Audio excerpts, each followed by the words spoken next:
He be a honeybee and she be a swan, and they must fall in love. That's right, we saw Wild Mountain Thyme, so you know what that frickin' means. Now it's time for How Did This Get Made? We're gonna have a good time, celebrate some failure, not just be a hater. Cause you know you wonder, how did this get made? Let's wallow in the mediocrity of subpar art. Perhaps we'll find the answer to the question, how did this get made? Hello, people of Earth, and welcome to How Did This Get Made? I'm your host, Tall John Scheer, a.k.a. Paul Scheer, and today we are talking about Wild Mountain Thyme. Oh my gosh, if you like Paul, Banshees... I thought you said you were going to do the accent for the whole episode. Should I? I might. Right before we started, you said, watch this. And then I thought it was just going to be the whole ep. Well, I was going to say, if you like Banshees of Inisherin, stick with that one. Because this movie... This is one of those really odd films. I'll try to describe it. It is about two families of farmers that have star-crossed lovers. Oh, geez, I don't even know how to fucking describe it. By the way, good luck. Yeah, I don't know. That's the thing. So I don't think that's what it's about, really, because I wouldn't say they're star-crossed. You know, that they would, to be star-crossed, you'd have to be... you'd have to have both lovers want to be with each other. Lovers. Well, you said they were star-crossed That's lovers. a good point. You'd have to have both of them want to be with each other.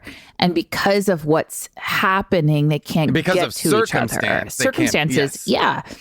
And that's not really what this movie is about. I would argue. June, are you forgetting there are two gates between them? There are two gates between them. This is a movie wherein true love is separated by two gates. I would say two gates. Everybody's obsessed with it. And a lot of anxiety, because I want to go back to what you said. Illness, yes. The gates of the mind. Oh, I like that. The gates of the mind. I believe that Jamie Dornan and Emily Blunt both are in love with each other, but they're not allowing, well, at least Jamie Dornan is not allowing himself to admit it. That's why I'm going to go back to star-crossed lovers. His anxiety is his hurdle, and maybe his fact that, well, there's a lot. I mean, again, Can I ask? You guys, we got to back all the way up. I know. Yeah. Okay, all right. I know. But let me just say this: we can agree that they are farmers. They share a piece of land. It's kind of like Hatfields and McCoys. Christopher Walken is Jamie Dornan's dad. We got to talk about Chris Walken. Well, the opening line. We got to talk about Walken's. We got to talk about Walken's Irish accent. We got to talk about everybody's Irish accent. We got to talk about. I thought for a good portion of the movie that the reveal was going to be that they were siblings, and that the parents were trying to keep them apart because they were secretly siblings, because Christopher Walken seemed to be in love with Emily Blunt's mother? Or no? I thought that was his wife. His wife, Paul. Well, because she was reprimanding him like a wife. Yeah, but that's just Irish, babe. That's Irish stuff. You got to get into that. That's Irish and what the Irish are. Bro, well, you got to get into the Irish.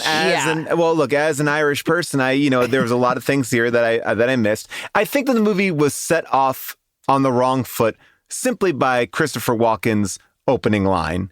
Welcome to Ireland. My name's Tony Riley. I'm dead. They say if an Irishman dies while he's telling a story, you can rest assured he'll be back. That kind of set the tone for what we were in store for. It's being narrated by a ghost with a terrible Irish accent. And we are, like, that kind of sets the uneasiness in which I watched every scene and was not quite sure what to expect. I am going to say something, you guys, I thought for so long this movie takes place in... The current day of the movie is 1947? 1950? Maybe 1950. Yes. Okay. When I realized, when we go to, John Hamm shows up, and for me, it was when she said, "I'll freeze my eggs." And I was like, whoa, wait a minute. Can she do that? Yes. I haven't seen a cell phone. Now I know they're on a farm. but they're eating stew.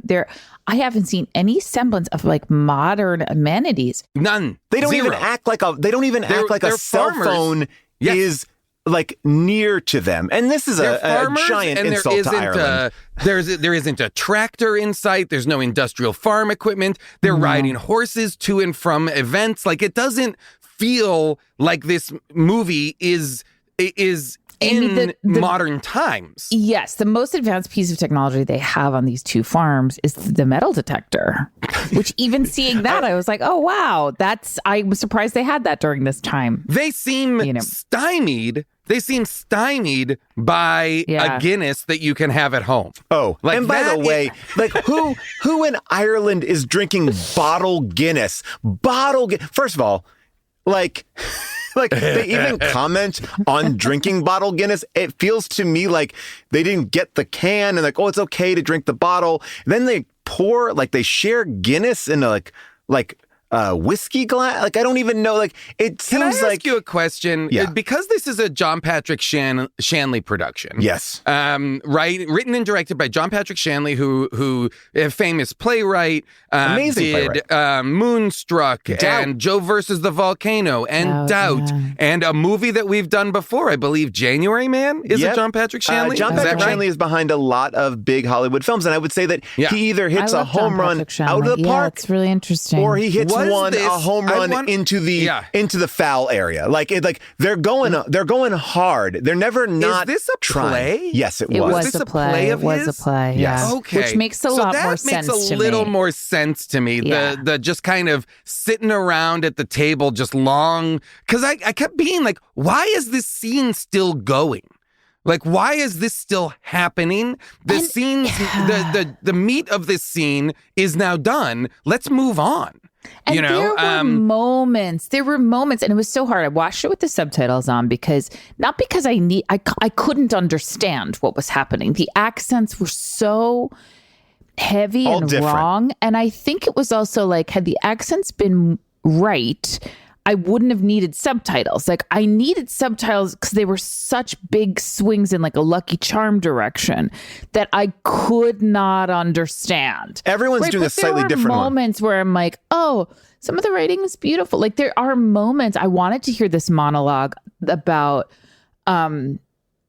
Christopher Walken's wife and how he wasn't in love with her, and there were points where June, I was is that the moment where he goes, I'm gonna die now? Like, he doesn't. Yes, he calls his own out. Like, just calls it. Yes, you can do that in a play, and it can land. And so there were themes where I was like, oh, mental illness, being sort of paralyzed with and not having any movement in your life, and being in love with a neighbor who's mentally ill, and committing your life to this like hellscape, which is interesting in a play.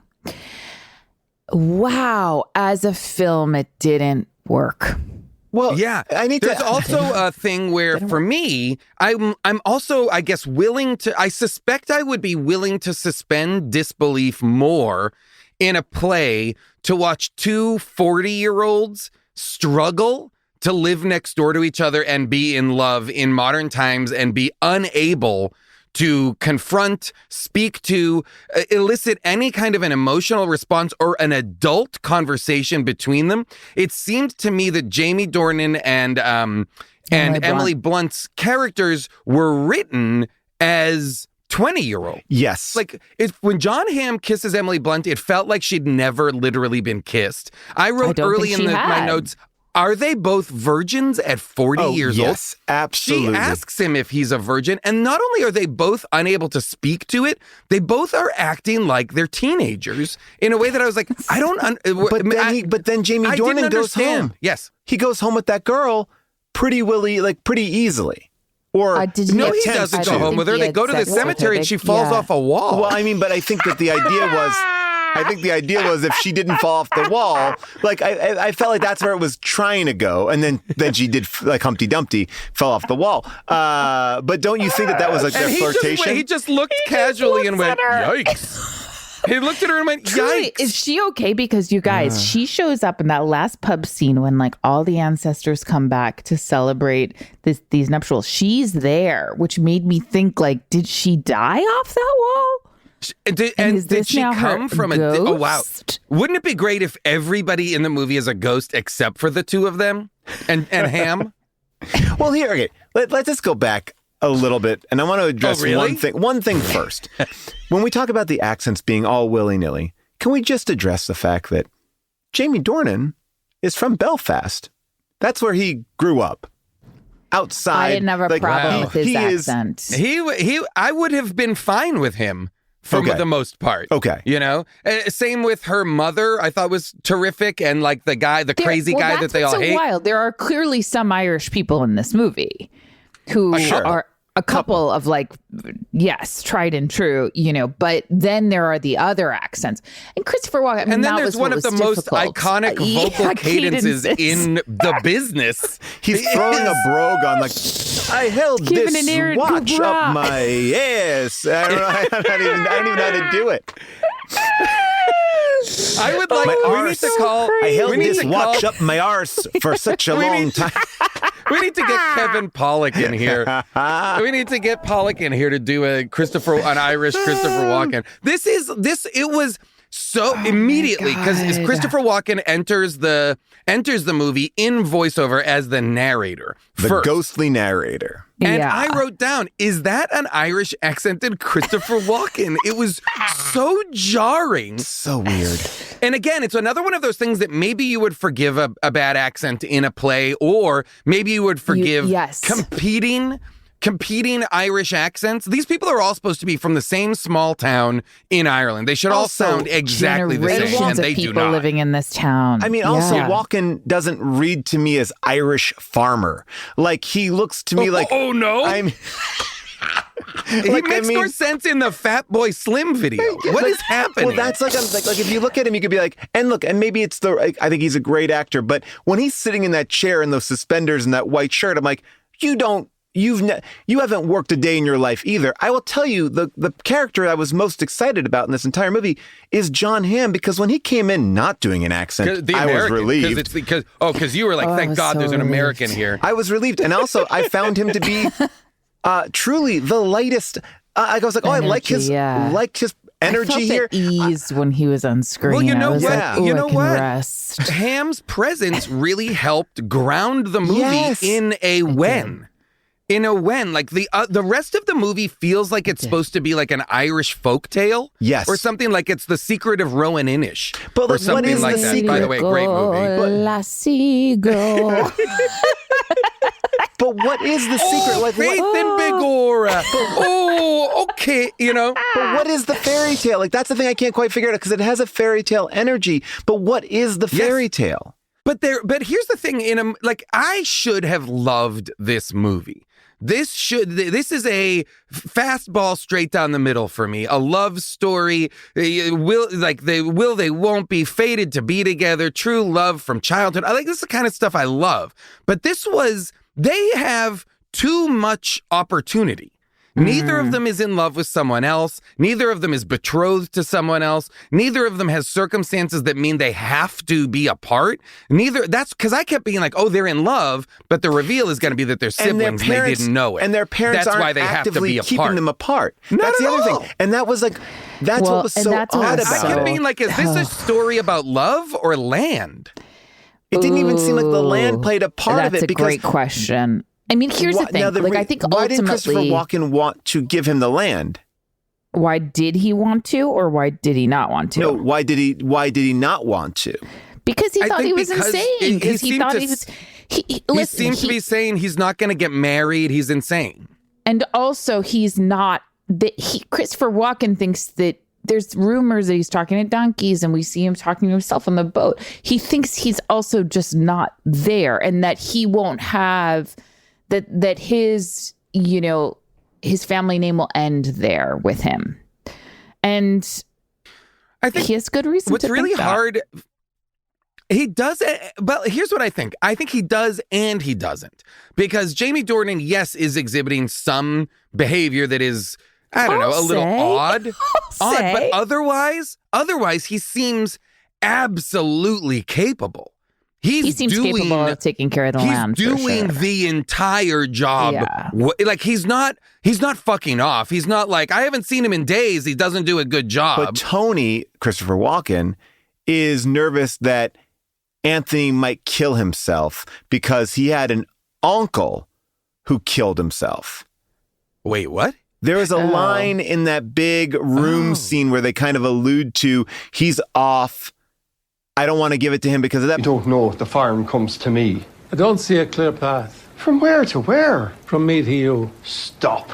It has to be said, you're more Kelly than Riley. It's true, you're a Kelly in the face. In my face. He likes the fish. As the Kellys, it's well known.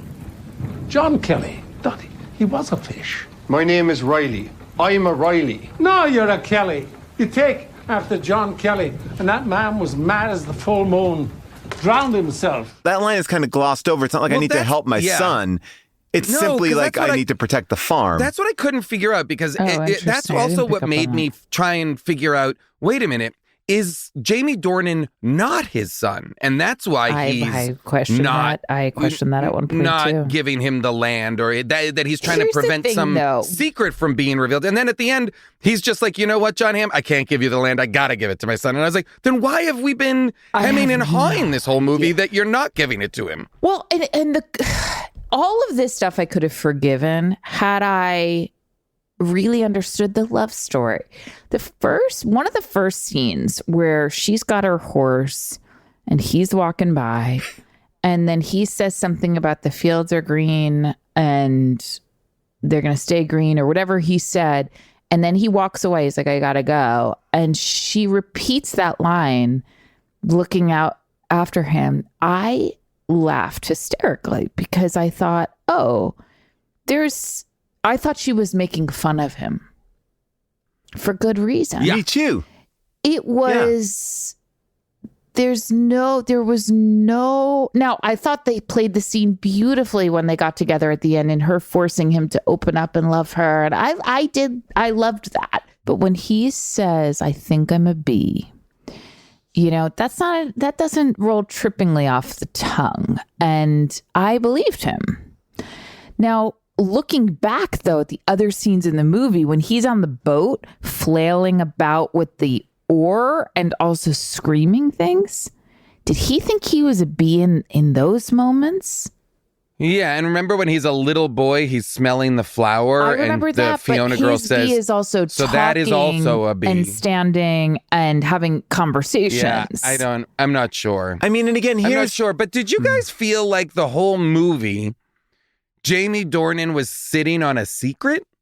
An unexplained secret? This honeybee reveal not only didn't answer any questions I had, but I didn't know I was supposed to be waiting for this delivery of information. It felt like the movie was all hinged on this incredibly potent reveal that he was going to tell her his big secret and she's going to elicit it out of him and then they could be together or not or whatever. And he said it and I was like, wait, have I been supposed to be tracking that he thinks he's a bee? Hold on, what's going on? Let's take a listen to that. Time is running out. Now you tell me your secret, Anthony. I told Fiona, and she ran like Satan. I'm off kilter. It doesn't matter how. Is it because you hate people? No, I don't hate no one. You can't shock me. I have thought of everything. I've made my peace with it. Okay. I believe that I'm a honeybee. Say that again. I believe that I'm a honeybee. I'll get the car. Don't believe it. You don't think you're a honeybee. You're having me on. You do? How long? I don't know. I think that I'm a honeybee. I always have. You are Anthony Riley. Whatever I am, God knows me. Is this why you never told me I was beautiful? Well, that and the nearness of your farm to mine. And it's true, bees don't like smoke. Let me drive. No. Slow down. I don't care if you think you're a bee, Anthony. You think you're a bee. I mean, you think you're a bee. You think you're a bee. There is something weird about that because And this is what I'm all for. Give me the fairy tale, but does he feel like a bee or is he a bee? And I want to understand that, because if he feels like a bee, what does that even mean? And if he is actually a bee, he could hurt people. He says, and I quote, "I believe that I'm a honeybee. I believe that I'm a honeybee." So if you are a bee and you sting somebody, like if you kiss somebody as a bee, this is what I'll say. If you sting somebody as a bee, don't you die? Don't bees die when they sting you? Yes. Yes, they do. After they sting you, they die. So yes. maybe he believes I am like a honeybee. When I would to kiss you, I will fall apart. I will die. I don't know. Then I don't know, because when he's a little kid, he's running around sticking his nose in flowers like a bee. So I think he's actually a real bee. I think he thinks he's a real bee. Like what this movie, one of the central failings inside this movie is that I believe it's supposed to succeed in a magical realism way, like in a Irish folktale way. Again, I will point to the John Sayles movie, The Secret of Rowan Inish, which is fantastic, that I feel like treats material that is like this much better in its kind of fairy tale, folktale kind of telling. I believe there's supposed to be some sort of like folktale element to this that we buy into, that we allow for him to think he's a bee, or we allow for these people to be connected to nature and animals and represent all of this stuff. But this movie is not doing it successfully, even remotely, so much so that when he said he was a honeybee at the end, I was like, what? That is news to me. And it makes no sense. So unless he literally turns into a bee and flies away right now, I wish he hadn't said that. Well, at one point, there was that shot, there was that big sort of expansive shot where she was running out of the house. And yes, and then flies away to America. I thought she was flying. That's what I thought too. Yeah. That's what it is. That's what it looks like. She runs out of the house. She dances when she's doing her swan dance. Then that's what I'm saying about magical realism. The movie wants to have it, but doesn't. So she's dancing in front of the house. Swan Lake is playing in the background. Then she runs and takes off. Her character's point of view is that she's a bird. Takes off as a drone shot, and she flies over the Irish countryside, and it segues into an airplane flying over the Atlantic to New York City. I don't often do this because I think it takes away from what we do here, but I will describe to you or tell you what John Patrick Shanley said when asked, is he a bee or does he just, is that something dramatic? John Patrick Shanley said, well, we all believe we're something we're not, right? Was there a follow-up question? Nope. John, what do you think you are? That just begs the immediate follow-up. And I understand what he's saying. Okay, we all view ourselves differently, but that's a big one. Well, I overall, and this is why I did connect to that last scene, because I thought she was saying, I thought what he was saying was, replace I'm a honeybee with the words I'm mentally ill. Because I think that's what he was trying to say to her. And I think she was saying to him, and that's okay. And we all are on some level. I think you're right. Okay. So that. I think you're right. But I also think the movie's wanting to have it both ways. I think he's also saying, I think I'm a honeybee. I don't think he's just saying that as a stand-in for mental illness. I do think the movie wants you to believe he thinks he's a honeybee, if that makes sense. It does not. It does, and John Patrick Shanley's unsuccessfully. But what does a honeybee do? What, all right? If I think going back to my great example, that he views himself as a widower, he has to run this plot of land, he can't fall in love, he's had his time. It's there's something I can understand, but what about what is it? A honeybee is even a hard thing to wrap your head around in the idea of what does that even represent? What does a honeybee represent? I don't know. What is a honeybee's personality? I saw the bee movie and it didn't help. Oh, brother. Oh boy. Yeah, I don't think it's there. I think if we try to explore the swans and the bees, we're gonna, and the horses, we're gonna come up short because I don't think the movie itself knows. Guys, So here we go. Male honeybees hang around the hive, and they're eager to take on certain jobs other than their comrades. That is, they're like the worker. They're like worker bees. Queen in the beginning of the movie, and here's the other part of it: their only role is to mate with a maiden queen.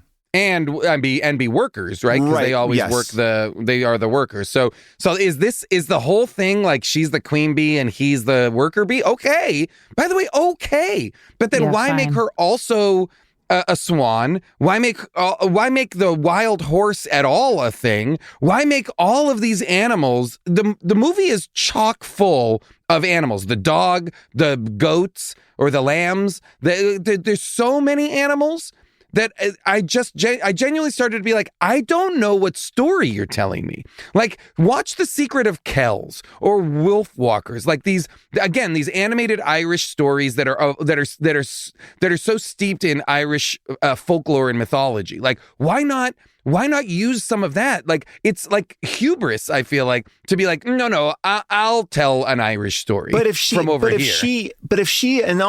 a swan and the whole story of the white swan is about transformation, she doesn't transform, but I guess she rubs her swan off on his bee because she's transforming him, Paul, that's filthy. This is really disgusting. She rubs her swan off on his bee? Jesus Christ, I'm just trying to understand here because I am trying to understand what these characters are, what the apex is. What Great, I don't know.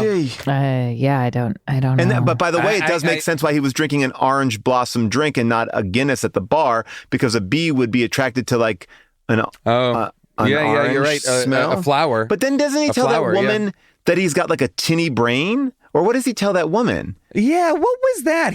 Did he whisper to her that he's a bee? I wonder if he did, actually, now that I'm looking back on it. I think he did. He said, she says, I slept with a priest, and he says I have a tinniness in my brain, right? Here. I have a tininess in my brain. Ooh. What? And then they kiss.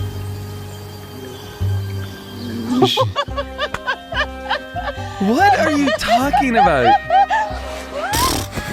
That's it? I have a tininess in my brain. That is not helpful.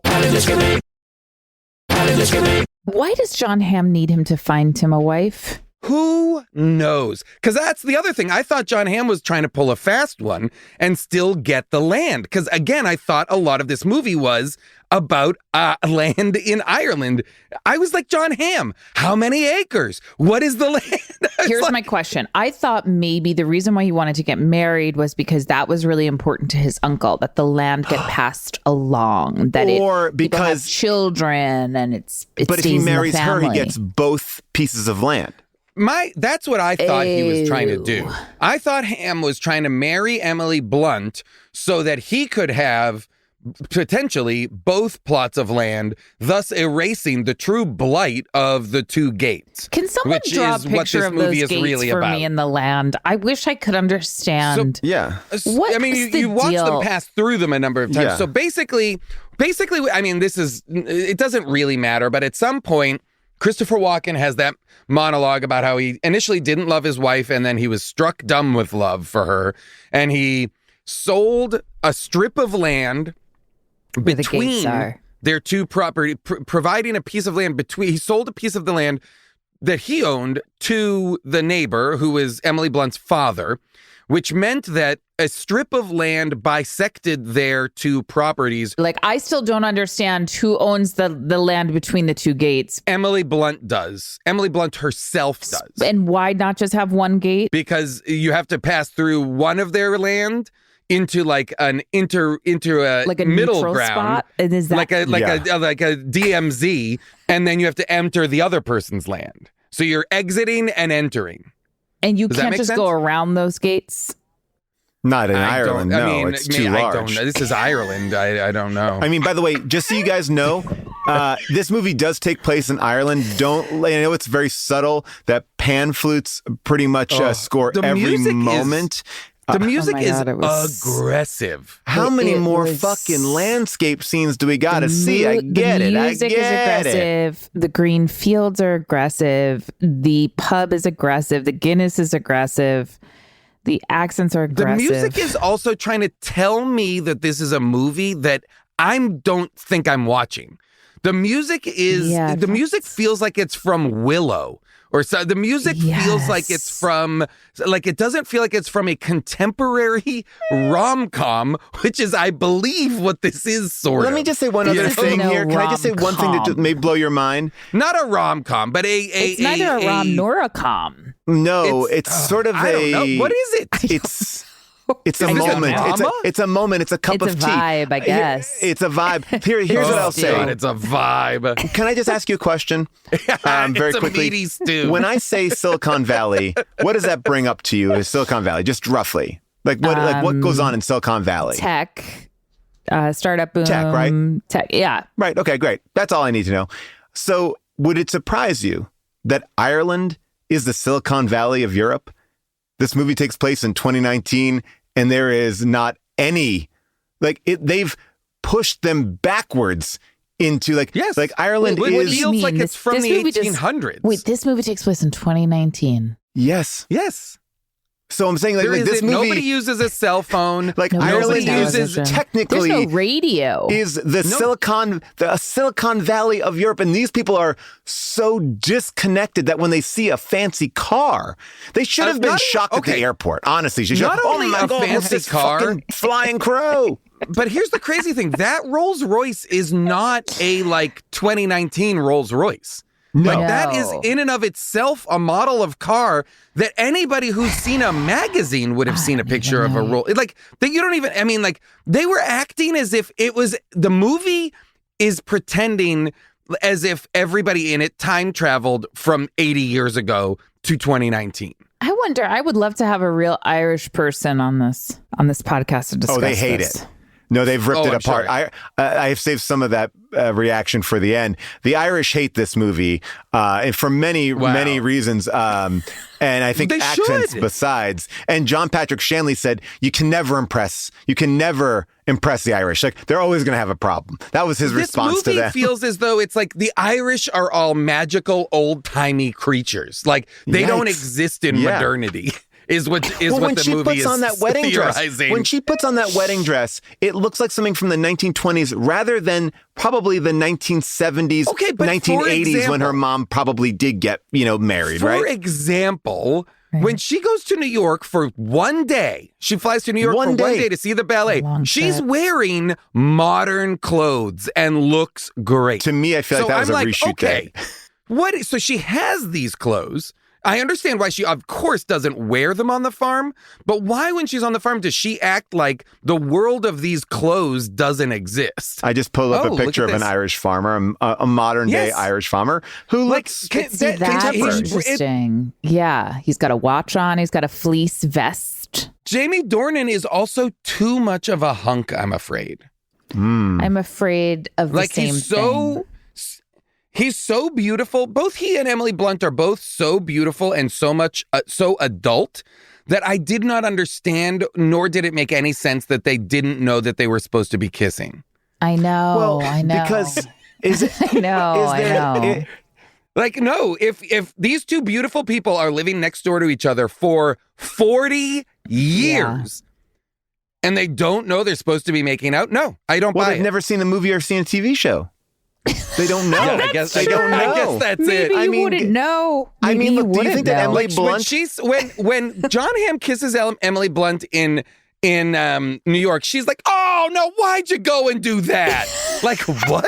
Yeah. As if that's the mustn't she want to kiss? Mustn't this movie exists in a world in which these 40-year-olds have never been horny?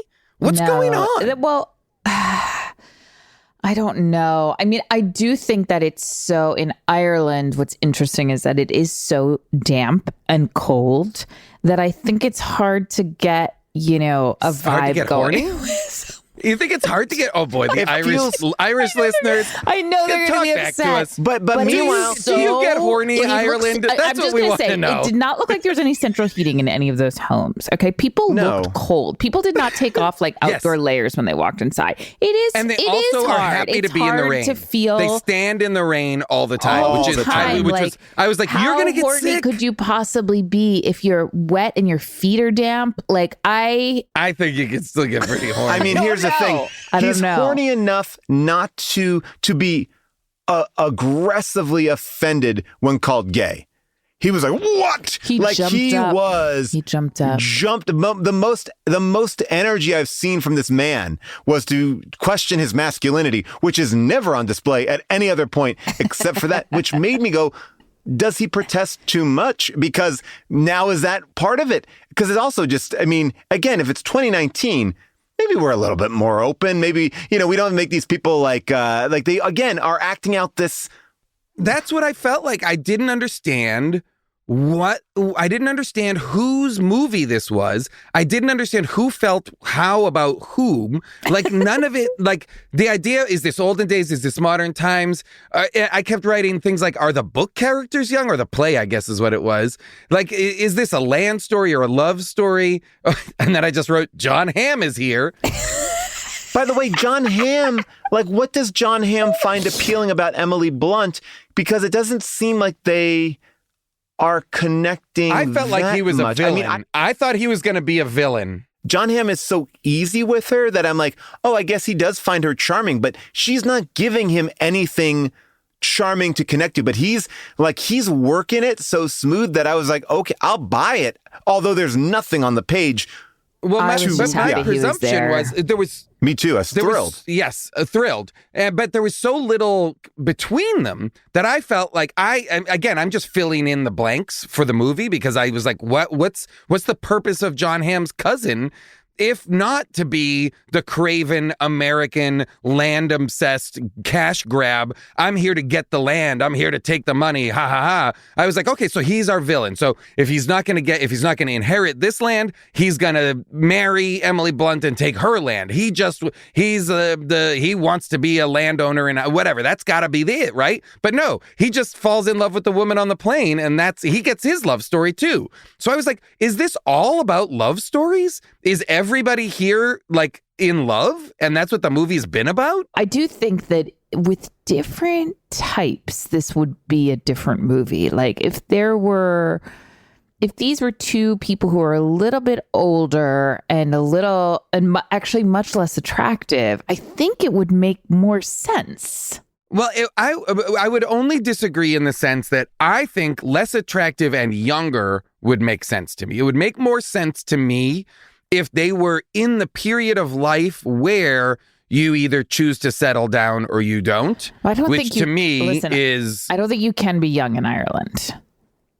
I think... But that's my point. I think even if you got two 24-year-olds who were Irish, they would still look like 46-year-old farmers, like that. Get people that honestly, look like they're working this land. And because everybody is talking about leaving Ireland, and it seems to be like the thing, like all the young people leave.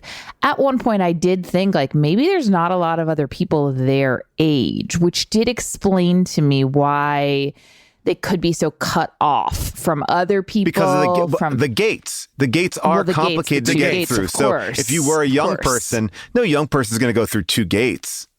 I mean, that's just a fact. I mean, that's social media. That's, that's TikTok. Like, that's all that stuff. How far is it to get to Dublin and go out for a night on the town? I mean, I know they've got By the way, they get to that airport stuff, without a problem. They're in and out. Let me pitch it to you this way. The events of this movie take place during the exact same period of time that we are alive, and the leads are essentially your age. So, and they've seemed to have never seen any of the movies or TV shows that you've seen. They haven't seen Ferris Bueller's Day Off or Home Alone. They haven't seen When Harry Met Sally. They haven't seen, they have no frame of reference for modernity. Like, they would much rather talk about, like, the crows and the storms. How did this get made? how to discriminate. I want to go back to this opening. Doesn't Jamie Dornan in the first scene say, "Mother Nature, why did you make me this way?" Or something like that? When he's why am I so? Yes. Yeah, or something like that. That's during the Christopher Walken voiceover. That's when he's a little boy. Yeah. He says that when he's a little boy. So is he saying that because he knows he's a bee there? Yes, because that's when he's saying, that's basically his saying, why have you made, but we don't know that until the end of the movie. Right. The context clues is that he's sniffing pollen. I also think, though, I can imagine a world in which this is a play and you're on stage just in the, Muldooney room and the Riley room and the pub, and there's 3 sets, and then there's the field, and we never go to New York. John Hamm's character is only spoken of. He's never, he originated this character. Never see him. Okay, so, that makes sense. like, I can see it being working much better. Okay, so I've just read about the play. They say in the play, it's very clear that Anthony hates farming. And that's why that makes his sense. father doesn't want to leave it to him. That's what I couldn't, he seemed to want to be there. He seemed to want to farm. He seemed to, he didn't, it's not like he was like full of joy or anything, but he certainly it was conveyed to me through both his performance and what I felt like the film was trying to tell me, that he was like crestfallen and heartbroken to find out he was not being left the farm.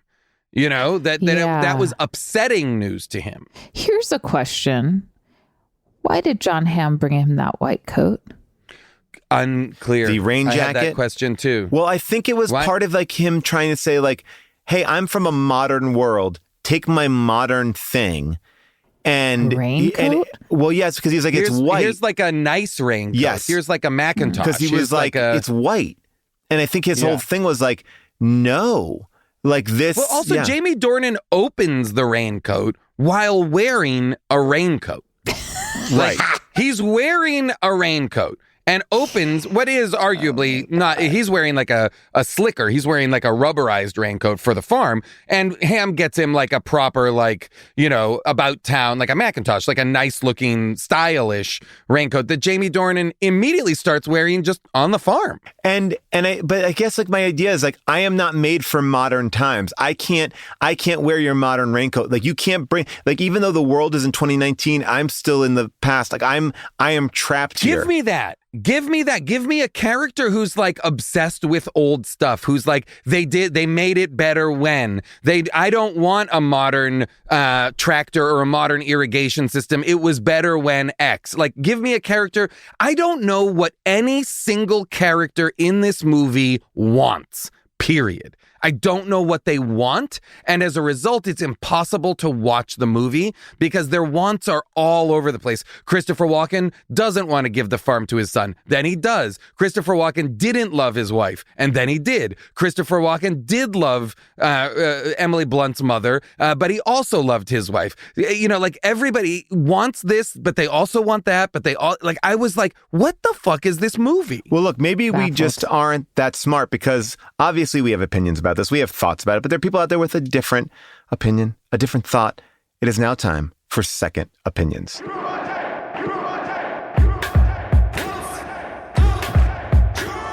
movie was a piece of shit, yet this person recommends it. Tell me what is the message? Maybe that art is subjective. I need a second opinion. So there are a lot of people out there that love Wild Mountain Thyme. The average rating is 4 out of 5. 53% of people give this a 5-star review on Amazon. Wow. People say things like, this movie has soul. If you don't understand the farming life of the UK, you probably won't understand this movie. 5 stars. Then there's somebody who looks at it maybe like Betsy C, who says, on one hand, there's just too many uses of the Lord's name in vain for me. But there also seems to be something repugnant in every movie made nowadays. So you just have to eat the whole sandwich as it is or pass it up. And this is such a moving story and enjoyable. So 5 stars. And then many people say you have to watch it over and over again to truly understand what this movie is. There's stories about from SF Stone says, my dad brings us to his church group and makes people watch it with him. Sterling C. writes, who cares about the accent nonsense? Good grief. Who in the world cares? If you watch it for dialect nuances, then you got bigger issues to deal with.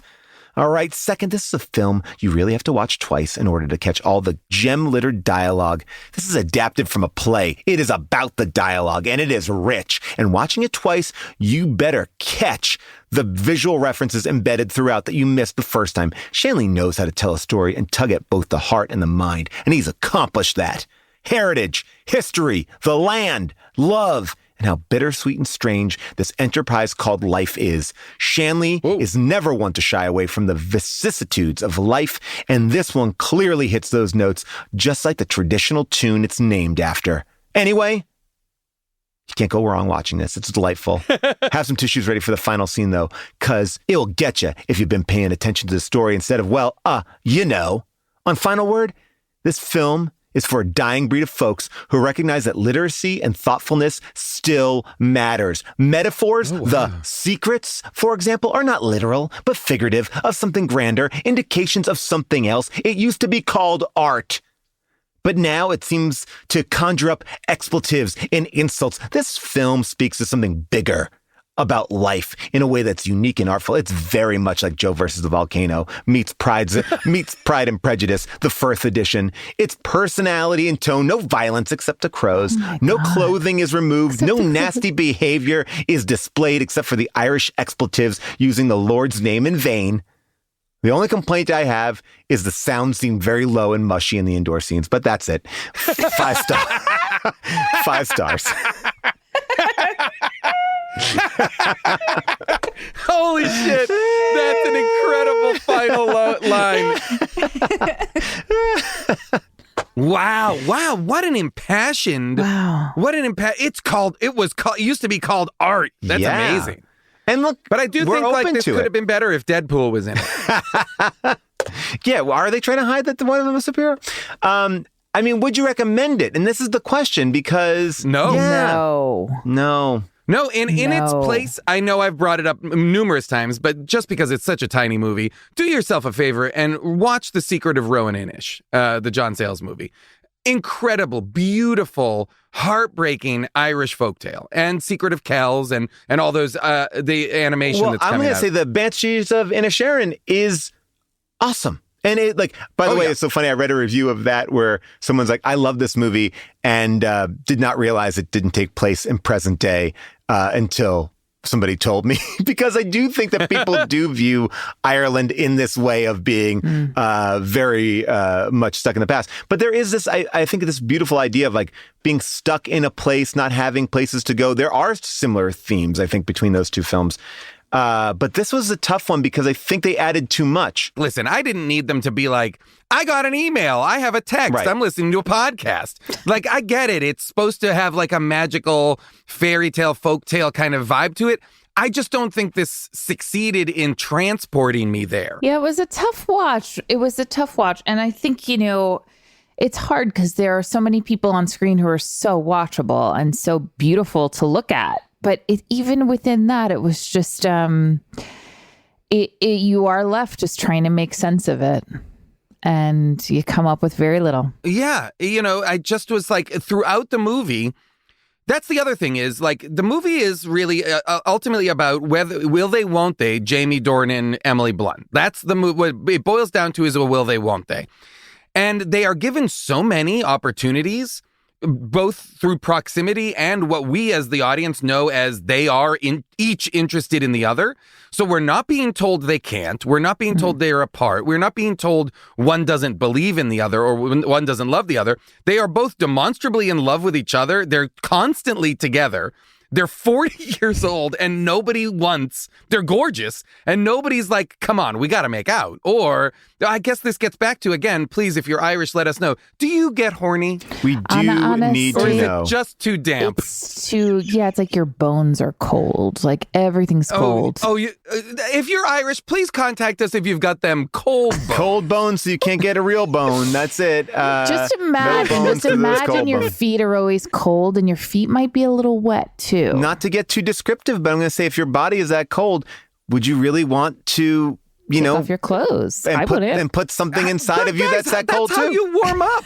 That's how you warm up. What are you talking? Now I'm worried about the two of you. It's way too cold. Oh my gosh. I will say that I agree with you. Across the board, I think everyone is committed. I don't feel like anything is going badly. It just feels like there are some questions that make for me anyway, an unsatisfying watch. And maybe I have to go back and watch it 3 or 4 times to get as impassioned as these reviewers got.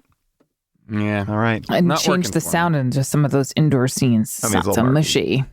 Oh, yeah. Absolutely. Oh, gosh. The show may be over, but it continues next week on Last Looks. That's right. We want you to join us on Last Looks to tell us all the things that we might have messed up, that we might have gotten wrong, and you get a chance to prove that you are better than us. You can do that very simply by going to our Discord at discord.gg/HDTGM, or you can call me at 619-PAUL-ASK. I also run a very impromptu advice line. So if you have any problems, I am there to solve them. Normally, I'm joined by Jason on Last Looks, so tune into Last Looks to hear interviews with some of our great past guests, some deleted scenes, and so much more, including what we're watching next week. You know what? If you're a big How Did This Get Made fan, that means you must have some merch. And if you need our merch, go to tpublic.com/stores/HDTGM. That's TEEpublic.com. You can find us online everywhere on any kind of social platform at HDTGM. And if you really just want to go old school, check out our website at HDTGM.com. That has links to everything you could possibly imagine. But this show, what you're listening to right here, couldn't be done without a couple of things. First of all, you listening, but more importantly, I'm talking about the amazing producerial work of Scott Sani, Molly Reynolds, and our movie-picking producer, Avril Halley, our engineer, Alex Gonzalez, and our publisher, July Diaz. People, they make the trains run, and we love them. So we will see you next week for Last Looks. And until then, bye for now.